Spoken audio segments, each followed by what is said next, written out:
parfaite de ta personne. Cette parole, Seigneur, nous enracine dans la maturité dont nous avons besoin. Merci Jésus, parce que ta parole abonde au milieu de nous et les choses de ta parole sont vivantes parmi nous. Merci pour mon frère et ma soeur en ces lieux, Seigneur. Merci pour tes bienfaits. Merci Jésus. Que quelqu'un m'aide à faire ces confessions ou ces déclarations ce matin avant d'entrer dans la parole de Dieu. Père, je te suis reconnaissant de ce que tu m'as jugé digne de me confier ta parole. Je suis né par ta parole. Je vis par ta parole au-dessus des circonstances et de toute autre situation. Je sais, Seigneur, que je gagne toujours, je réussis toujours et je prospère toujours selon ce que dit ta parole. Dans le nom puissant de Jésus, est-ce qu'on peut acclamer ce roi de rois et saluer votre frère à côté? On peut commencer. Merci beaucoup. Merci beaucoup. Merci beaucoup. Vous pouvez vous asseoir, saluer votre frère. Comme ça, là, on peut commencer. Bonjour à tous. Alléluia. Alléluia. Merci beaucoup. Et bien surtout, merci au groupe de louanges. Ça a été bien aujourd'hui. Bien, on peut entrer dans la parole de Dieu. Nous sommes en train de parler de phronesis et la prière. Et nous avons dit que phronesis, c'est une sagesse de Dieu. En fait, phronesis, c'est la compréhension active qui pose des actes et qui nous cause à le faire tout en suggérant des lignes d'action en Christ. Lorsque vous prenez cette sagesse de Dieu, vous l'amenez dans la prière, voilà la définition qu'elle porte. Elle devient la compréhension active qui pose des actes et qui nous cause à le faire tout en suggérant des lignes d'action en Christ. L'accent ici aujourd'hui, nous voulons la mettre sur les lignes d'action qui sont en Christ. C'est-à-dire que le champ d'activité de cette compréhension de Dieu ou de cette compréhension des choses en Christ se trouve en Christ. Vous ne pouvez pas comprendre ces choses en dehors de Christ. Ça peut paraître difficile pour certaines personnes de comprendre ce que nous prêchons parce qu'ils cherchent à le comprendre en dehors de Christ. Nous prêchons les choses qui ne sont compréhensibles qu'en Christ. Aide-moi à dire à ton voisin en Christ, en Christ. C'est comme ça que nous insistons sur en Christ tout le temps. Nous sommes des malades en Christ. Nous sommes des gens qui sont en Christ. Nous ne pensons qu'en Christ. En dehors de Christ, nous n'avons aucune sagesse. En dehors de Christ, nous ne sommes pas intelligents. En dehors de Christ, nous ne connaissons même pas la parole de Dieu parce que notre sujet essentiel, le message de la parole de Dieu ou le message de la Bible, c'est Jésus lui-même. Et il nous a positionnés en Christ pour que nous vivions ces choses. Bien évidemment, lorsque cette sagesse ou cette compréhension commence à fonctionner en vous, la première des choses qu'elle fait, c'est vous faire asseoir ou vous établir dans la réalité de vie en Christ. Il y a une réalité de vie qui est en Christ et c'est là que cette sagesse de Dieu nous fait asseoir ou cette compréhension nous dépose ou nous fait asseoir. Et par conséquent, lorsque vous êtes établi dans cette sagesse de Dieu-là, vous allez constater en vous-même une certaine compréhension qui affecte le changement de votre pensée. Vous commencez à penser différemment. Vous allez voir aussi que votre perception des choses change. Vous ne percevez plus les choses de la même manière. Vous allez aussi constater que même votre vie change. Votre vie est affectée. Vous ne vivez plus de la même manière. Et bien évidemment, parce que nous parlons de la prière, vous prierez aussi différemment. Vous ne prierez plus de la même manière. Il n'est pas possible que vous soyez établis en Christ et vous priez comme quelqu'un qui est loin. C'est comme hier là, en zappant, je crois la journée où j'étais assis dans le véhicule, j'attendais quelqu'un en zappant sur YouTube. Il y avait une dame là, avec on peut l'appeler sensationniste. Vous voyez, les ignorants sont des sensationnels, c'est ça, non? Ils aiment bien les yeah. Et juste quand je zappais, c'était l'année va bientôt finir. Tu as prié comme moi, mon frère. Tu as prié comme moi, ma soeur. Je crois qu'elle doit être une dame d'Europe ou tout ça là, toutes ces Congolaises ici, européanisées un peu là, avec un accent de French. Et la sensationnelle. Tu as beaucoup prié, mon frère. Moi aussi, j'ai beaucoup prié. Mais vous savez, j'ai dit au Seigneur hier soir, Seigneur, j'ai assez demandé. Tout ce que je veux, c'est plus de toi. Plus de toi, Seigneur. Plus de toi. Et là, elle fait, aïe, plus de toi. Sensation. Vous voyez l'ignorance, comment l'ignorance peut t'exposer en public. Elle ne sait même pas que moi aussi je la suivais à cette heure-là. Si elle savait, elle allait peut-être se maîtriser. Et puis elle ajoute, ah Seigneur, Seigneur, et si je ne demande pas les véhicules, je ne demande pas les biens de ce monde. Tout ce que je veux maintenant, c'est une double portion de toi, Jésus. Une double portion de toi, Seigneur. Et mon français, il est mal, hein? C'était dans un français francophone. Toute portion de toi, Jésus. Toute portion de ton onction, Seigneur. Puis une double portion suffit. Tu n'as pas besoin de plus. Une double portion.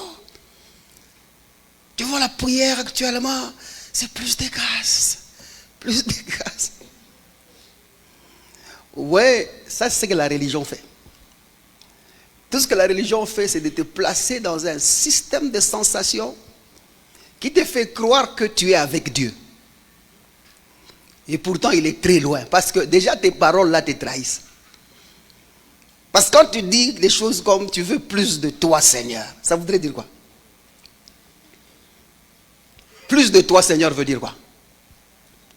Si le plus de toi, Seigneur, ne veut pas dire un peu plus de révélation de ta personne, toi, tu es dans le faux.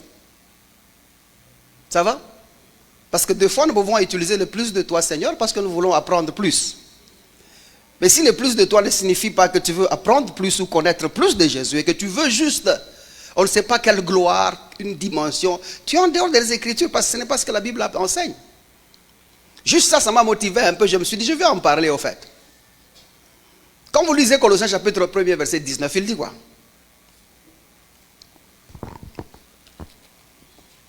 Prenez les Bibles, vous êtes venus pour ça. Colossiens chapitre 1er, verset. J'en parle parce que c'est peut-être le cas de quelqu'un aujourd'hui. Toi aussi, peut-être tu as fait cette prière hier. Ils sont là. Plus de toi, Seigneur. Quand tu dis plus de toi, Seigneur, tu veux dire quoi? Mais regarde ce que la Bible dit. Si tu veux plus de toi, Seigneur, 1 Colossiens chapitre 1er, verset 19, il dit quoi? Car Dieu a voulu que toute la plénitude habita en lui. Habitant en lui qui? En Jésus, c'est ça, non? Gardez ça en tête. Colossiens chapitre 2, allons verset 9 et 10. Car en lui, Jésus, habite corporellement toute la plénitude de la divinité. Nous venons d'établir ici que Dieu est plein en Jésus. C'est ça, non? Mais dans le verset 10 nous dit une chose qui nous concerne. Vous là, vous avez tout pleinement en lui. Recevoir Jésus-Christ, c'est avoir la plénitude de Jésus et avoir la plénitude de Dieu. Donc il n'y a plus de lui. Une fois que tu as reçu Jésus-Christ comme Seigneur et Sauveur, tu es plein de Jésus. Il n'y a plus une dose de Jésus en dehors de ce que tu as reçu. Donc tu ne peux pas lui demander une autre dimension de lui. En fait, une autre. C'est pas possible. Ça, ce sont les sensations.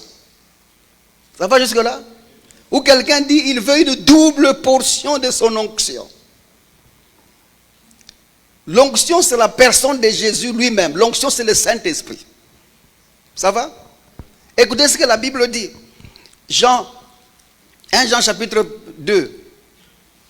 Le verset 20. Je pense qu'il y a même un verset parlant de toute la plénitude de Jésus. Il y a même, je crois que c'est Jésus qui parle dans les évangiles de Jean. Là, je crois que ça doit être 14, 23 ou 14, Jean 14, 23 ou Jean 14, 24. Où il dit carrément que moi et mon Père, nous viendrons demeurer chez toi. Et quand tu as reçu Jésus-Christ comme Seigneur et Sauveur, tu as Dieu et Jésus qui demeurent chez toi. Donc il n'y a plus personne là qu'on va encore t'envoyer parce que tous sont déjà là. Tu es plein d'eux. Tu es plein de lui. Je pensais que tu vas dire je suis plein de lui. Je suis plein de lui. Maintenant, quand tu veux une double portion de son onction, tu veux quoi? En fait, quand vous lisez le texte, par exemple, dans l'Ancien Testament, je crois que c'est dans le livre de Rois, là où on parle de l'histoire d'Élie et de... Hein? Élie et... C'est qui encore? Élie et Élisée. C'est là que ça inspire les gens de demander une double portion. Élisée ne demande pas une double portion du Saint-Esprit. Il demande une double portion de son esprit, de l'esprit d'Élie. Il faut aller voir ça. Il demande la double portion de l'esprit d'Élie, pas de Dieu. Et c'est si clair parce que ce vocabulaire-là signifiait un autre langage. Il y avait un autre langage. Vouloir une double portion de son chef, de son dirigeant, voulait tout simplement dire, je veux que tu m'élèves au-dessus des autres. Élie, c'était un chef d'école. Il avait plusieurs écoles de prophètes. Et toutes les écoles de prophètes dépendaient de lui, Élie. Mais à un certain moment, Élie a commencé à marcher avec Élisée. Bien évidemment, il n'a pas encore présenté Élisée comme son successeur auprès des autres prophètes. Les chefs des autres groupes de prophètes étaient révélés que Élie partait. Tous savaient la même chose. Comme Élisée aussi savait la même chose. C'est comme ça que Élie fera cette offre-là. Et Élisée demande, il dit, moi je veux avoir une double portion de ton esprit. En fait, je veux que ta volonté, que tes pensées soient sur moi. Je sais que tu m'aimes, je sais que tu m'as choisi comme tous les autres, mais quand tu vas partir, donne-moi une double, un peu plus que les autres. Ça voudrait dire que fais le choix sur moi de te remplacer et de diriger toutes ces écoles. En d'autres termes, c'est une prière égoïste. C'est une prière ambitieuse.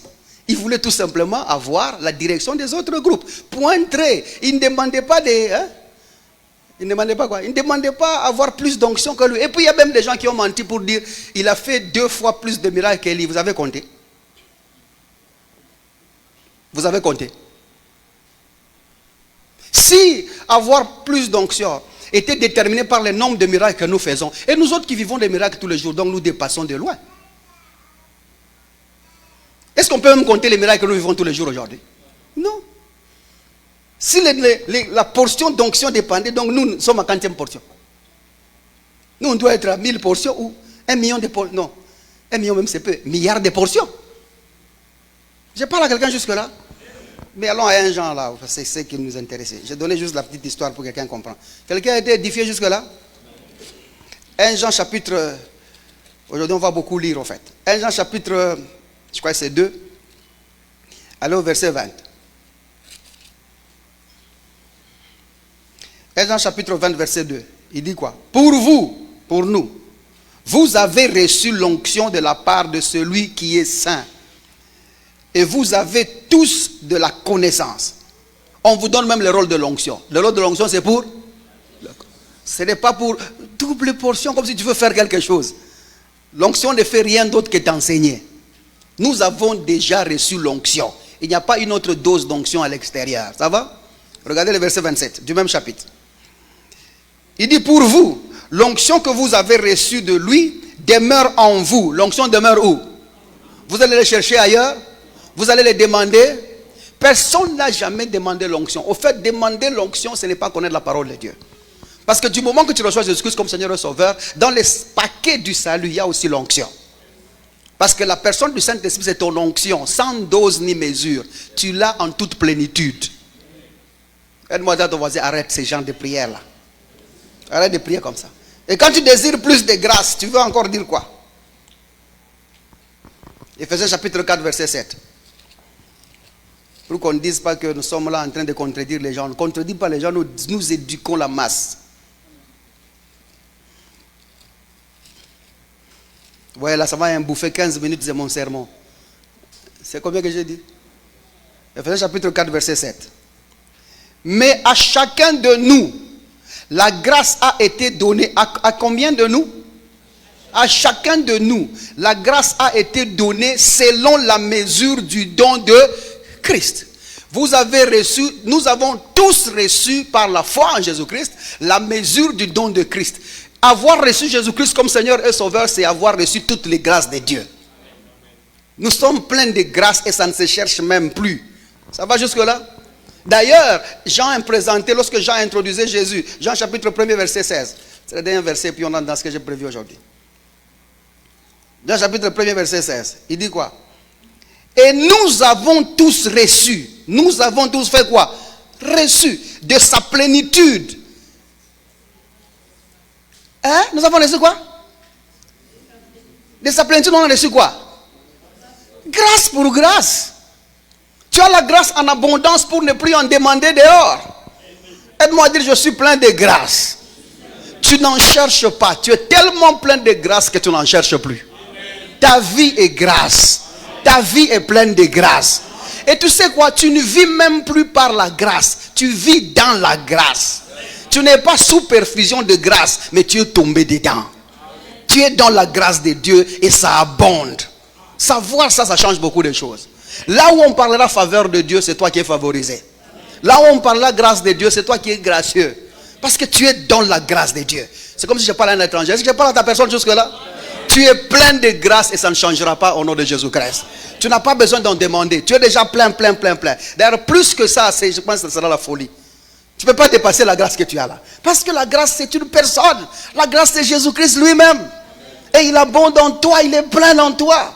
Donc il faut arrêter les gens de prières sensationnistes là, qui ne servent à rien. Les gens aiment les sensations. Fais dire seulement comme ça, s'asseoir, écouter la parole de Dieu, adorer bien. Ah, il n'aime pas. Il faut qu'il y ait... Je ne sais pas. Pourquoi est-ce qu'on a tant besoin de montrer qu'on est spirituel? Quand vous êtes spirituel, les signes matériels, physiques ne doivent pas être manifestes. Parce que ce qui est de l'esprit n'a pas besoin de manifestations physiques. C'est ça, non? Toi, tu es esprit, tu veux être connu physiquement comment? Si tu es spirituel, reste en esprit. Est-ce que nous comprenons? Ne cherche pas des preuves physiques. Quand tu commences à chercher des preuves physiques, ça veut dire que tu es juste dans les sensationnels, tu n'es plus en Christ, tu es dans des choses de la chair, tu es encore charnel. Parce que charnel, ce n'est pas une insulte. Charnel, ça veut dire celui qui fonctionne avec les sens. Ça va? Aide-moi à dire à ton voisin, ce n'est pas ton cas, j'espère. Je peux recevoir un bon amen et puis on avance. Il y a aussi un deuxième point qui est un peu sérieux. Ça m'a intrigué. L'autre là, il dit, j'ai été dans les conseils de Dieu cette nuit. Et dans les conseils de Dieu, Dieu m'a dit que tous ces mois de décembre, il faut que nous prions.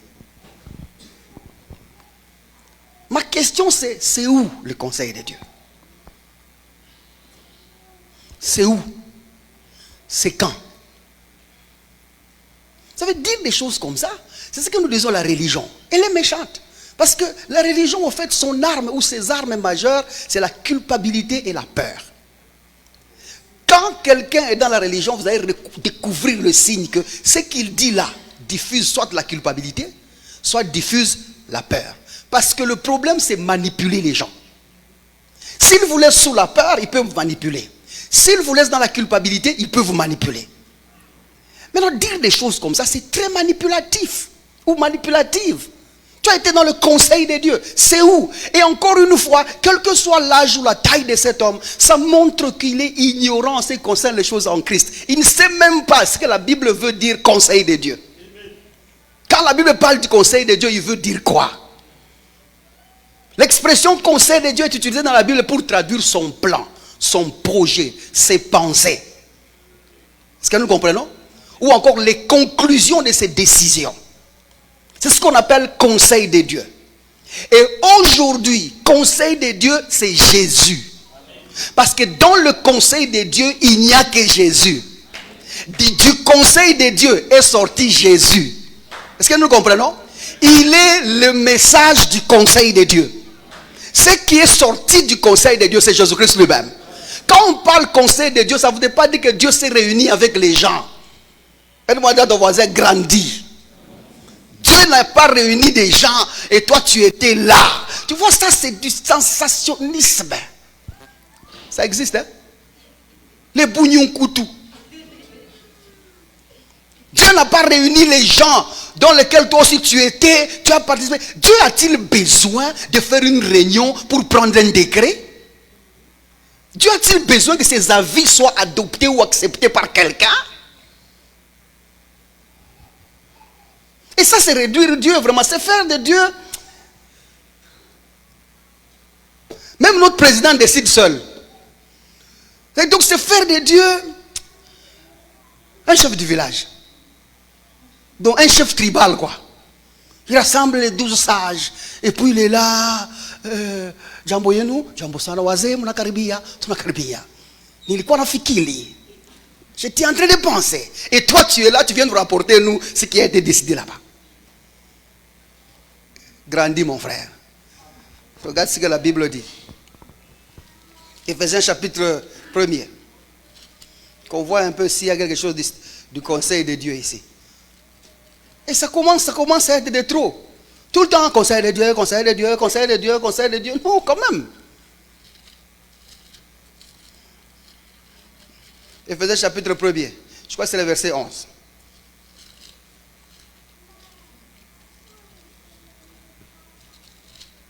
Regardez le verset 11. En lui, nous sommes aussi devenus héritiers, ayant été prédestinés suivant la résolution. Écoutez bien le vocabulaire. Prédestinés suivant la résolution de celui qui opère toutes choses d'après le conseil de sa volonté, afin que nous servions à la louange de sa gloire, nous qui d'avance avaient espéré en Christ. Oui, dans ce conseil de Dieu est sortie une résolution qui nous sauve. Vous avez compris? Regardez un autre. Actes des Apôtres, je crois que c'est 20-26. Et là, c'est un peu très clair. Actes des Apôtres 20, regardez le verset 26. C'est pourquoi je vous déclare aujourd'hui que je suis pur du sang de vous tous. En d'autres termes, si vous mourrez par vous-même. Mais moi, je fais mon travail. Je vous ai annoncé ce qui peut vous épargner de la mort. Ça va? Il dit, je suis pur du sang de vous tous. Car je vous ai annoncé tout le conseil de Dieu sans rien cacher. Je vous ai annoncé tous les conseils de Dieu sans rien cacher. Qu'est-ce qui les a annoncés en réalité? L'évangile de Jésus-Christ. L'évangile de Jésus-Christ, c'est le conseil de Dieu. Jésus-Christ, c'est le conseil de Dieu. Ou du conseil de Dieu n'est sorti que Jésus que nous vous annonçons. Ça n'a pas appelé une participation de quelqu'un. Parce que le conseil de Dieu, c'est la personne de Jésus-Christ. C'est là qu'il faut quitter la religion, mon frère. Quand tu quittes la religion, tu grandis. Tu deviens une personne formidable et une personne merveilleuse. Et tu vis un peu plus librement.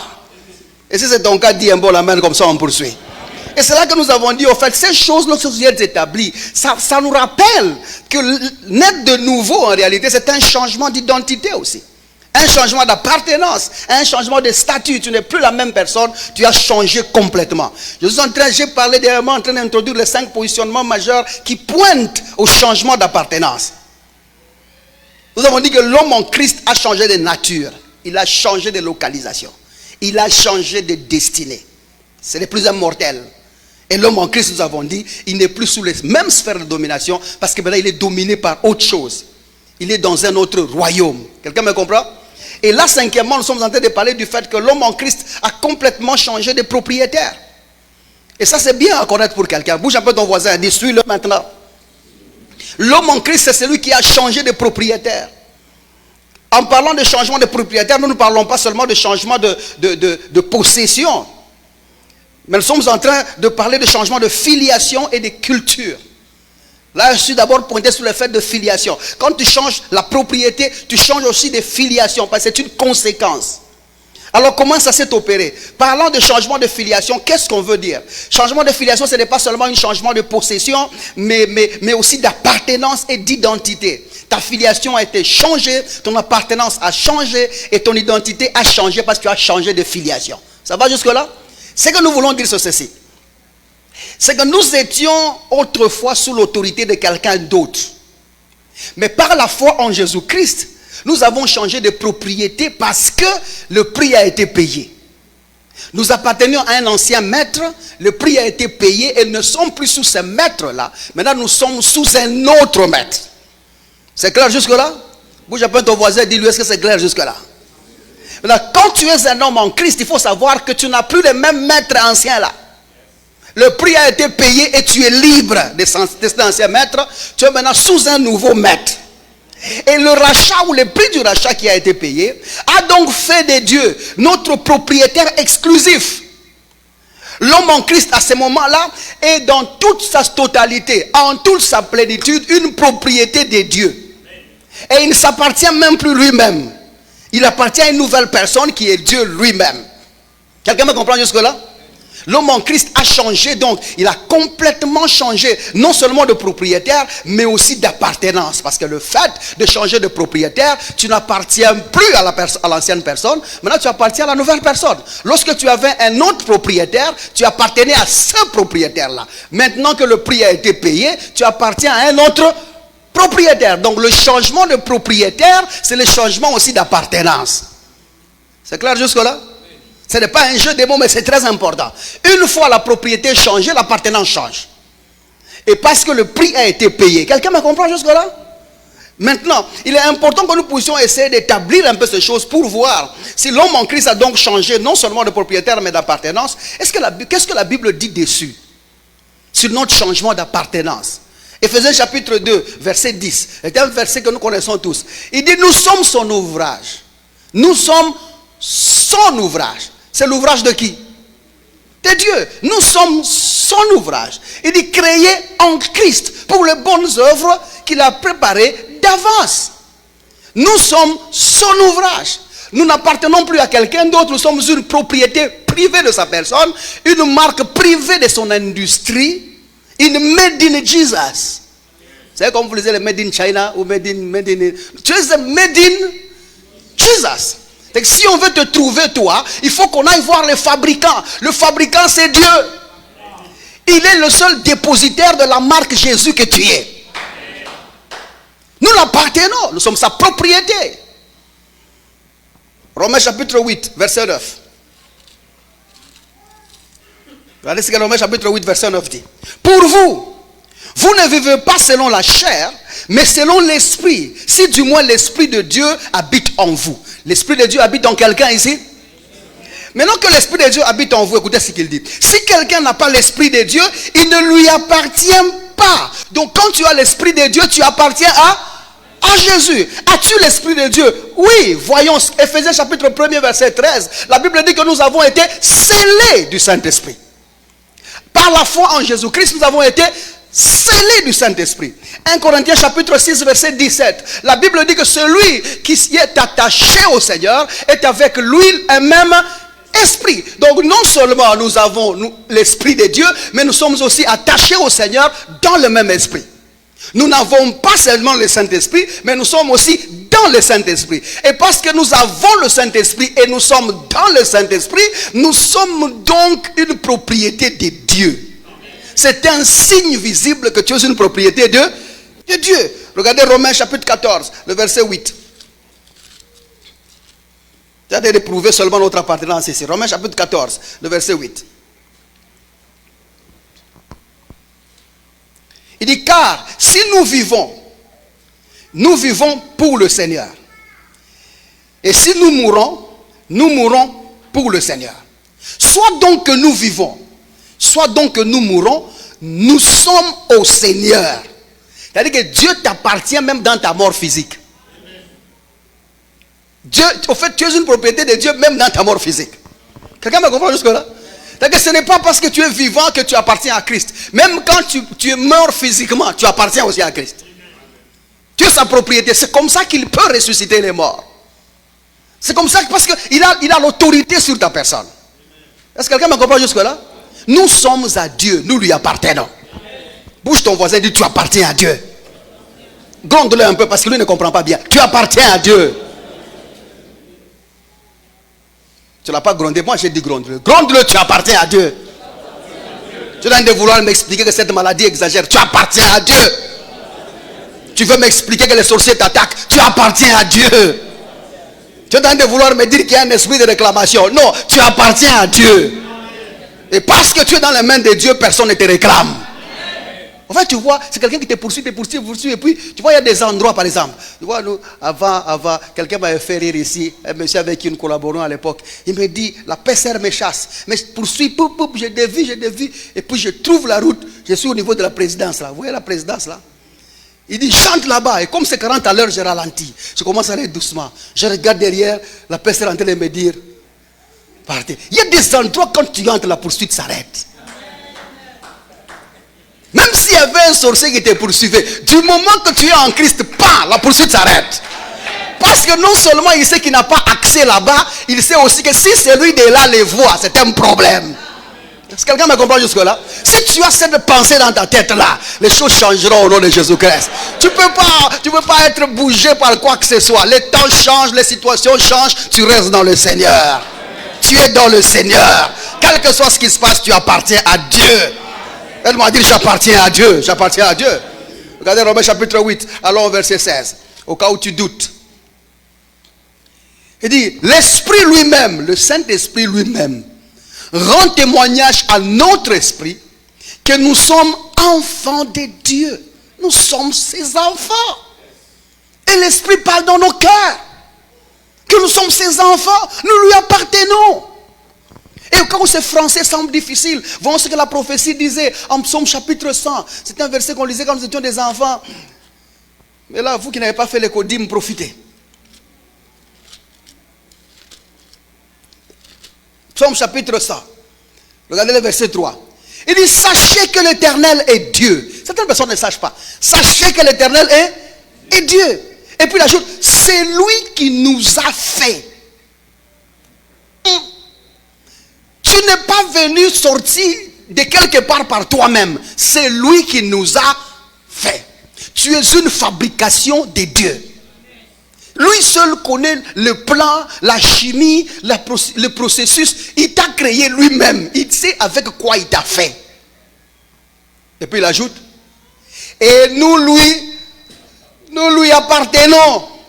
Nous sommes son peuple, les troupeaux de son pâturage. Nous l'appartenons. Ça, c'est une prière à faire. Chaque fois que tu vois que les choses t'échappent, tu dis de toutes les façons, je t'appartiens, Seigneur. Je t'appartiens. Tu ne permettras pas ça. Je t'appartiens. Je suis à toi. Je suis à toi, Seigneur. Je t'appartiens. Réclame ça, revendique ça, parle ça, confesse ça. Tu appartiens au Seigneur. Tu es à Dieu. Il a payé le prix pour t'avoir.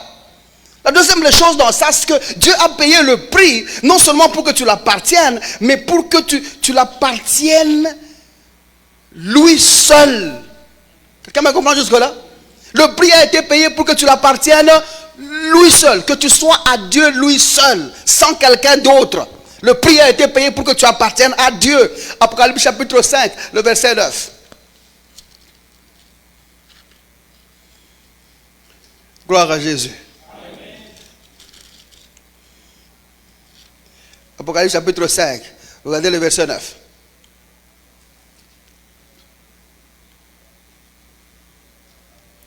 Et il chantait un cantique nouveau. Notez que en Christ, on ne chante pas les chants de Moïse. On ne chante pas les cantiques de l'agneau. Mais en Christ, nous chantons des cantiques nouveaux. Vous avez vu la différence? Les cantiques de Moïse sont des cantiques qui demandent la liberté ou la délivrance. Viens me sauver, viens me délivrer, viens nous libérer. Ça, ce sont des cantiques de Moïse. Ça va? Les cantiques de l'agneau, c'est toute forme de cantique qui demande l'acceptation auprès de Dieu. Viens verser ton sang, juste une goutte, Seigneur, pas plus de ton sang. Je serai sanctifié par le goutte du sang. Vous connaissez ça? Ça, c'est le cantique de l'agneau. Ça va jusque-là? Parce qu'on demande que l'offrande soit payée. Mais toi, tu ne demandes ni la liberté parce que tu as connu la liberté en Jésus-Christ. Tu ne demandes pas que l'agneau soit immolé parce qu'il a été déjà immolé. Maintenant, nous chantons le chant de l'agneau. Le chant de l'agneau sont des chants qui proclament ce que Dieu a fait pour nous en Christ et qui nous sommes. Ça va? Le chant de l'agneau, le chant de l'agneau, le cantique nouveau, ce n'est pas donne-moi la force, Seigneur. Non, c'est je suis fort. Vous avez compris la différence? Ce n'est pas viens nous aider, Seigneur, je suis fort, je peux tout. Vous voyez? Ce sont des chants qui sont les cantiques nouveaux. Ce sont les cantiques de l'accomplissement, le cantique de la fin. Parce que Dieu ne doit plus rien à personne. Ça va? Les gens se fâchent quand je dis ça, mais c'est votre problème. Fâchez-vous. Comme l'autre dit, Vimba, Vimba, Yomokoko Pasuka. Et il chantait un cantique nouveau. Et disant, tu es digne. Il dit quoi? Tu es digne de prendre le livre et d'en ouvrir le sceau. Car tu as été immolé et tu as racheté pour Dieu. Il a racheté pour qui? Pour Dieu. Par son sang, des hommes de toute tribu et de toute langue, de tout peuple et de toute nation. Le rachat est pour Dieu. Vous êtes avec moi jusque-là? Le prix payé de Jésus est pour Dieu. Et puis verset 10, il ajoute, tu as fait d'eux un royaume de sacrificateurs pour notre Dieu. Et ils régneront sur cette terre. Ne règne sur cette terre que celui qui appartient à Dieu. C'est comme ça que toi tu règnes au nom de Jésus-Christ. Nous sommes une propriété de Dieu et nous l'appartenons. Tite 2, 14. J'ai dit aujourd'hui on va lire un peu. Pour certaines personnes c'est la première fois qu'ils vont voir Tite. Tite c'est après Timothée, 2 Timothée. Il n'a qu'un seul chapitre. Non, 2 chapitres. C'est 3 chapitres. Tite chapitre 2. Vous savez, il y a des gens qui lisent pas tellement la Bible que je peux citer un verset ici. Ils vont dire, ils ne savent même pas dans quel livre ça se trouve. J'ai bien formulé ma question. Donc je peux citer un verset et vous ne saurez pas dans quel livre ça se trouve. Je peux faire une expérience qui prouve que vous ne lisez pas la Bible.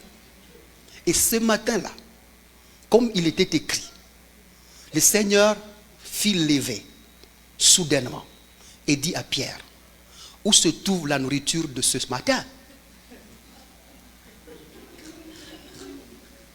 Vous savez où ça se trouve? Qui sait où ça se trouve?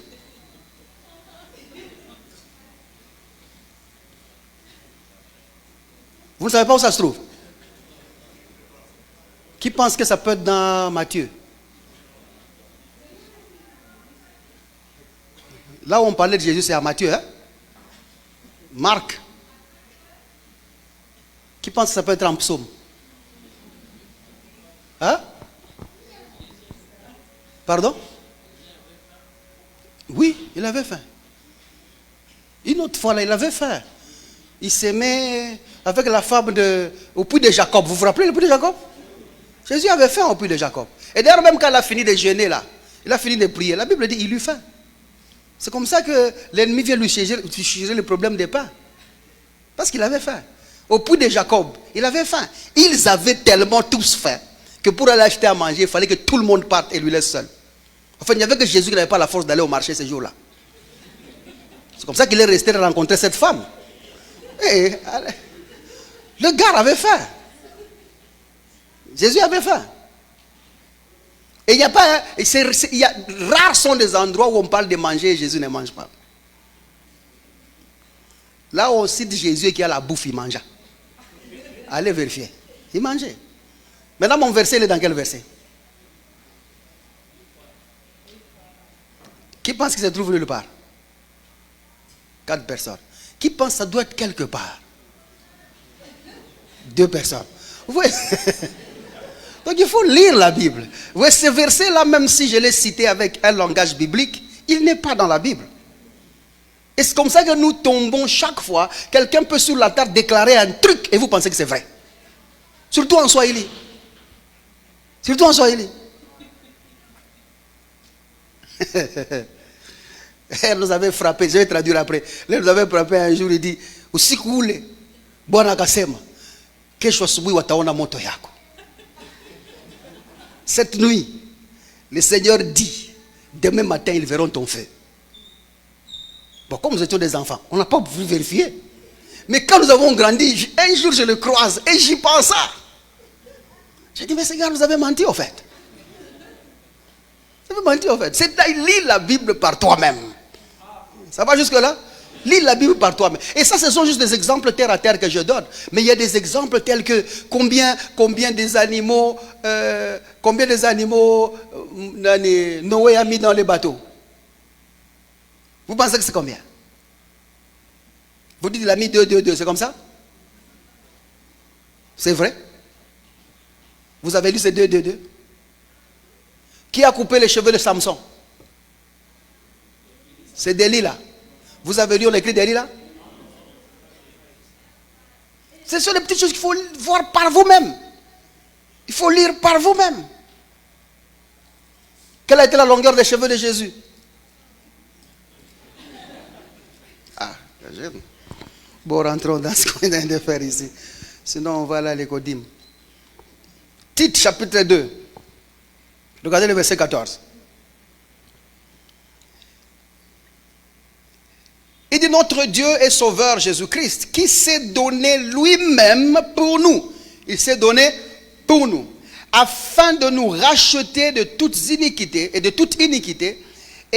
de se faire un peuple qui lui appartienne, purifié par lui et zélé pour les bonnes œuvres. Nous sommes un peuple qui l'appartenait.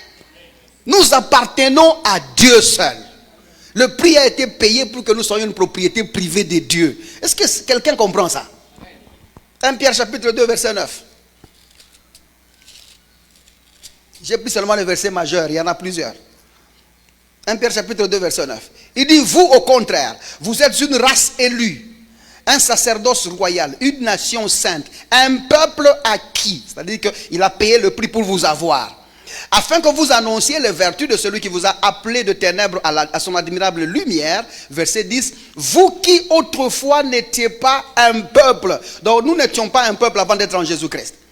Il dit, vous qui n'étiez pas un peuple et qui maintenant, maintenant êtes le peuple de Dieu. Par le prix payé, non seulement nous l'appartenons et nous sommes aussi son peuple. Donc le prix a été payé pour que nous appartenons à Dieu lui seul. Quelqu'un me comprend jusque là? Terminons avec ça. 1 Corinthiens chapitre 6 verset 19.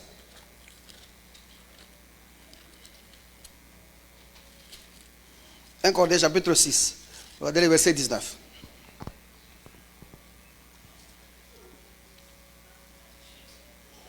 Ne savez-vous pas que votre corps, il parle de quoi ici? Votre corps est le temple du Saint-Esprit qui est en vous. C'est-à-dire que le temple doit avoir quelqu'un dedans. Celui qui est dedans nous reconnaît notre corps comme son temple. Ça va jusque là? Ne savez-vous pas que votre corps est le temple du Saint-Esprit qui est en vous, que vous avez reçu de Dieu, nous avons reçu l'Esprit de Dieu, et que vous ne vous appartenez point à vous-même, vous n'êtes plus votre propre propriété, vous ne vous appartenez plus, verset 20, car vous avez été rachetés à un grand prix, le prix a été payé. Il dit, glorifiez donc Dieu dans votre corps et dans votre esprit qui appartiennent à Dieu. Nous appartenons complètement à Dieu. Il n'y a pas une partie de toi qui n'appartienne pas à Dieu. Tu es une propriété de Dieu. Nous lui appartenons. Pas par force, mais il a payé le prix. Et le fait que le prix a été payé, nous appartenons pleinement à Dieu, ça fait que notre filiation a complètement changé. Au fait, le fait que tu appartiennes à Dieu, ton ancienne appartenance a été brisée par le prix payé. Ça fait aussi que le fait que tu appartiennes à Dieu, tes anciennes lignées là ont été brisées par le prix payé. C'est-à-dire que l'œuvre de la croix t'a complètement soustrait de ton ancienne appartenance. Tu appartenais spirituellement à ta famille, mais au nom de Jésus, tu n'appartiens plus parce que le prix a été payé. Et le prix que Jésus a payé a suffi complètement pour te libérer des liens de la famille, des liens de poursuite, des liens de ton village, des liens de ton clan, des liens de ta tribu, des liens de ton pays, des liens même de ce monde. Tu es libre complètement. Et tu ne peux pas permettre que quelque chose ou quelqu'un réclame de propriété sur ta vie parce que tu es libre complètement. Croire en Jésus-Christ, c'est mettre fin à l'ancienne domination. Tu n'es plus sous cette emprise-là. Tu ne peux pas glorifier le diable dans ta vie ou glorifier la force de ta famille dans ta vie à cause des circonstances que tu traverses. Rien de ce que tu traverses ne peut être justifié que tu appartiennes à quelqu'un d'autre. Même si tu continues à rêver les gens de chez vous, ça ne veut pas dire que tu es chez vous. Quelqu'un me comprend jusque-là? J'ai entendu quelqu'un là, 5 signes qui montrent que tu es lié dans ta famille. Tu vas commencer à rêver, tu es dans ta chambre à coucher d'ancien. Tu vas commencer à rêver, tu es toujours chez vous. Tu vas commencer à rêver, tu manges chez vous. Tu vas commencer à rêver, tu es toujours avec ton père et ta mère. Tu veux que j'ai qui? Ce sont les gens qui m'ont élevé, non? Mon subconscient continue à être avec eux, c'est ça, non? Ça ne veut rien dire. Lève-toi le matin et dis ça ne veut rien dire parce que je n'ai pas de propriété qui va assujettir ma personne là-bas. Je suis libre complètement au nom de Jésus-Christ. Il n'y a ni esprit de famille sous lequel je suis, il n'y a ni esprit de ma tribu sous lequel je suis. Et ça, même si ton grand-père c'est le chef du village, c'est le chef de clan, ni le chef de tribu, ça ne veut pas dire que spirituellement il a de l'emprise sur toi. Parce que le jour que Jésus est entré dans toi, cette emprise a été brisée au nom de Jésus-Christ. Il a été brisé au nom de Jésus-Christ. Et il suffit seulement que moi, nous avons vécu un peu à l'étranger ici. Vous savez, si tous les Congolais, nous avons cette mentalité-là. L'autre là m'appelle le matin, là où nous étions. Il m'appelle, pasteur, comment ça va? Je regarde là, 5h, 5h30. Je prends, je vois, il m'appelle pour un business ou quelque chose comme ça. Je prends, il dit, pasteur, j'aimerais que tu pries pour moi. Je dis, c'est quoi le problème à 7h? Il me dit, pasteur, je ne comprends pas. Comment je peux rêver, je suis à Kasumbalesa? C'est comme si on m'appelle chez nous. Prie pour moi qu'on brise ça. Ça ne veut rien dire. En fait, avoir peur de ce retour de rêve-là, ça dit que tu n'es pas sûr du salut que tu as reçu. Si tu sais que tu es sauvé, que tu rêves, tu es à Kabeakamwanga, ça ne veut rien dire. Que tu rêves, tu es à Mbujimaï, ça ne veut rien dire. Que tu rêves, tu es à Dilolo, ça ne veut rien dire. À Kapanga, ça ne veut rien dire. À Samboa, ça ne veut rien dire. Tu te réveilles le matin, tu glorifies le Seigneur parce que tu sais, tu es dans les lieux célestes en Christ. Et les liens sont tombés complètement. Je suis la propriété de Dieu. Il ne m'a pas arraché, il m'a acquis. Le prix a été payé. Il ne m'a pas volé, il a payé pour moi. Et personne ne revendique sa propriété sur moi. Personne ne réclame sa propriété sur moi. Vous savez, le prix payé par Jésus met fin à l'esprit de réclamation. Il n'y a pas d'esprit de réclamation qui tienne sur la vie d'un croyant qui est né de nouveau en Jésus-Christ. Parce que le jour où tu es né de nouveau, le prix a été payé pour que personne ne te réclame. Ce sont ceux qui ont fui la prison qu'on poursuit. Ce sont ceux qui ont été volés qu'on réclame. Ce sont ceux qui ont été arrachés qu'on réclame. Mais toi, le prix a été payé pour que ta liberté soit en paix, en liberté et en toute tranquillité. Tu es libre au nom de Jésus-Christ. Si je parlais quelque chose à quelqu'un, on acclame le Seigneur, on dit merci Jésus. Tu appartiens à Dieu et tu es sa propriété. C'est lui qui t'a fait et c'est lui qui t'a créé.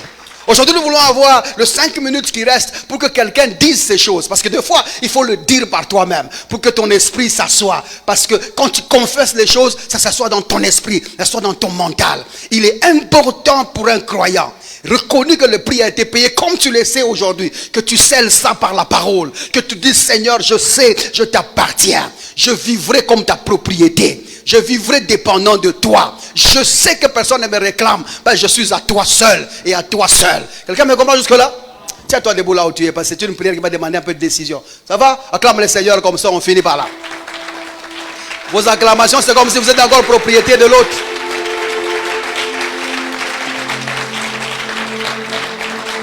Attends. Même si ton nom c'est qu'il est la balanda, ça ne veut rien dire. Même si ton nom c'est Mwanchia, ça ne veut rien dire. Même si ton nom c'est Maté, Qui croient en l'avancée de l'évangile de Jésus-Christ et Jésus-Christ crucifié sans additif. Si vous désirez vous joindre à eux, veuillez nous contacter au plus 243 99 000 27 60 ou encore par email à l'adresse maîtrechurchrdc@gmail.com.